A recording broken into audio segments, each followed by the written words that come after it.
Hey everybody, I'm Trubiak and welcome back to CC's Vinyl Closet, a place where I love to listen to old country music on vinyl record and share my thoughts with y'all. So if that sounds like your kind of thing, let's go.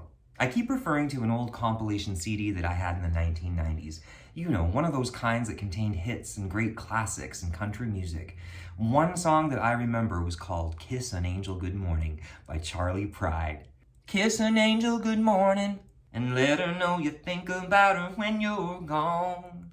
Kiss an angel good morning, and love her like the devil when you get back home. Even back then, I heard something very special about Charley Pride, and I knew that he was revered, respected by many, and very successful in the country music industry. Now with CC's Vinyl Closet, I'm just now getting to intentionally go back and appreciate some of this music and history. Charley Pride, rest in peace, was an African-American singer, guitarist, and professional baseball player. Since 1966, when he began his recording career, he's become one of the top 20 best-selling artists of all time. Born to poor sharecroppers as one of 11 children in Sledge, Mississippi, Charley unofficially began his career as a ball player in the Negro American League with the Memphis Red Sox, singing and playing guitar on the team bus between ballparks. Self-taught on a guitar that he bought at the age of 14 from Sears Roebuck, Charley would join various bands on stage as he and the team roved the country. Charley then broke into the industry when Chet Atkins at RCA Records signed him, believing in his incredible talent. Despite the fact that Charley Pride was African American and breaking into country music in the mid-1960s when most labels in Nashville were not interested in signing him, he prevailed, ultimately winning over record-buying fans and peers like Farron Young, Jack Clement, and Chet Atkins. Now, how did he win everyone over? Well, that beautiful voice, of course, and he built himself a place in country music history that would forever solidify him as one of the best. He won Entertainer of the Year in 1971 and was awarded a Grammy in 1972 for Best Country Vocal Performance by a Male. He is also one of 3 African American members of the Grand Ole Opry, and he was inducted into the Hall of Fame in 2000. So what about this album? Charley Pride released 44 studio albums between 1966 to 2017, and Country Charley Pride was his debut album. Released in 1966 on RCA Records, this album would peak at number 16 on the country Billboard charts. I highly recommend the entire record to anyone interested in hearing some quality country music. There are some pretty familiar standards within the selections on here, including Green Green Grass of Home, and Folsom Prison Blues. His voice, even at that time, just rang so powerfully and strong. It's the kind of voice that made me stop and actively listen. Not to mention, a very comforting voice. I've read Charley was a lifelong disciple of Hank Williams, and I can certainly pick up on that influence in his vibrant voice. For instance, the album's opening track, Busted, starts off the listening experience with a proper bang. This song hammers it home with a roaring accompaniment of musicians who are fiddling, picking. Charley takes these lyrics, describing being totally down and out, and somehow still has you fully engaged. The bills are all due, and my baby needs shoes when I'm busted. Cotton is down a quarter a pound, and I'm busted. I got a cow that's gone dry and a hen that won't lay. A big stack of bills that gets bigger each day. The county will haul my belongings away, but I'm busted. Now, Lord, I'm no thief, but a man can go wrong when he's busted. The food that we canned last summer is gone. I'm busted. The fields are all bare and the cotton won't grow. Me and my family's gotta pack up and go. How I'll make a living, the Lord only knows. I'm busted.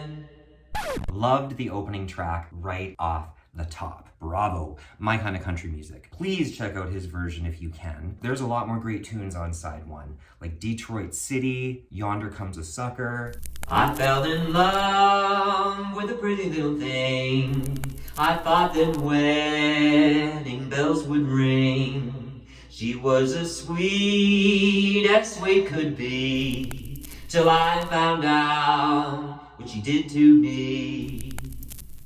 Railroad, steamboat, river and canal, yonder comes a sucker and he's got my gal. And she's gone, gone, gone, and she's gone, gone, gone, and I'll bid her my last farewell. Oh, plus there's the song, That's the Chance I'll Have to Take.